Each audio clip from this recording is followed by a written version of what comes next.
நான் இருக்கும் தாடகை வனத்துக்குள்ளே தாடகை என்று சொல்லக்கூடிய ஒரு அசுர அரக்கியானவள் இன்னைக்கு இல்ல நேத்து இல்ல காலங்காலமா அந்த காட்டுக்குள்ள இருந்து ஏதாவது ஒரு அசம்பாவிதம் செய்து கொண்டே இருக்கிறா. அவளா செய்யக்கூடிய அசம்பாவிகளை எல்லாம் அடக்குவதற்கு என்னால முடியல. நானும் உலகத்தின் நன்மைக்காக யாகத்தை வளர்க்க ஆரம்பித்தேன்.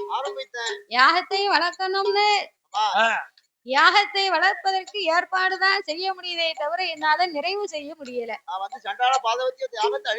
தொடங்கிய எனக்கும் முடிக்குவதற்குரிய காலங்கள் வரவில்லையப்பா.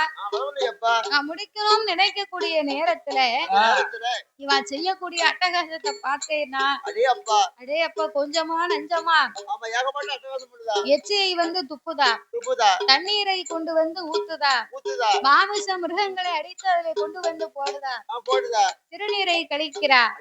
இப்படியே செய்து கொண்டிருந்தா என்னால என்னைக்கு நிறைவு செய்ய முடியும்? என்னுடைய யாகத்தை நிறைவு செய்ய முடியவில்லை ஐயா. யாகத்தை அழித்து விடுகிறாள் கண்டாளி. ஆமா கிராதகி. ஆமா கிராதகி, பூதகி, தாடகி. அதனால் அவளை அழித்தால் மட்டும்தான் நான் நினைக்கும் யாகத்தை என்னால் நிறைவு செய்ய முடியும். உலக மக்களுக்கும் ஒரு நன்மை கிடைக்கும். ஐயா, நீங்க சொல்லுவதை போல அந்த அசுர அரக்கியை வதை முடிக்க நான் என்ன செய்யணும்? என்கிட்ட இருக்கக்கூடிய படைபலத்தை நான் அனுப்பி வைக்கட்டுமா? தசரதா, உன்னிடத்தில் இருக்கக்கூடிய படைபலத்தால் அவளை அசைக்க கூட முடியாது. அவளால் ஒன்று காரியமும் நிறைவு செய்ய முடியாது. இவங்க வந்தாங்கன்னு வையே, இவங்களை எல்லாம் அழித்து போடுவா, அதனால் அவளும் வேண்டாம். அப்ப நான் வரட்டுமா? நீ வந்தாலும் நடக்காதப்பா, உன் படைபலம் வந்தாலும் நடக்காது. அப்படின்னா ஐயா விஸ்வாமித்திரரே, என் நாட்டில் இருக்கக்கூடிய வீர தீரர்கள் என்னுடைய படைபலன் நான் எல்லாருமே நாங்க சேர்ந்தே வாரோம், ஒன்றாக நின்று தாடகையை வதை முடிப்போர்னார். தசரதா, நீங்களெல்லாம் அழைக்கக்கூடிய அளவுக்கு சிறிய அரக்கி அல்ல அவள். தாடகைய அசுர அரக்கி வதை முடிக்கக்கூடிய வீரம் தீரம் படைத்தவள்.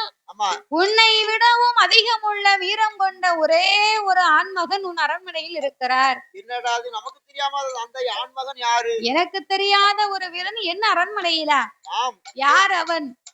உடனே சொல்லுங்கள், நான் ஏற்பாடு செய்கிறேன் அப்படின்னார். அப்படின்னு உடனே வேறு யாரும் இல்லையப்பா, நீ பிள்ளை வரமே இல்லாமல் புண்ணிய பலனை குறைத்து புத்திரகாமேஷ்டி யாகத்தை நிகழ்த்தி தவமிருந்து பெற்றெடுத்த திருமகன் அயோத்தியை ஆள வந்த அரிராமமூர்த்தி.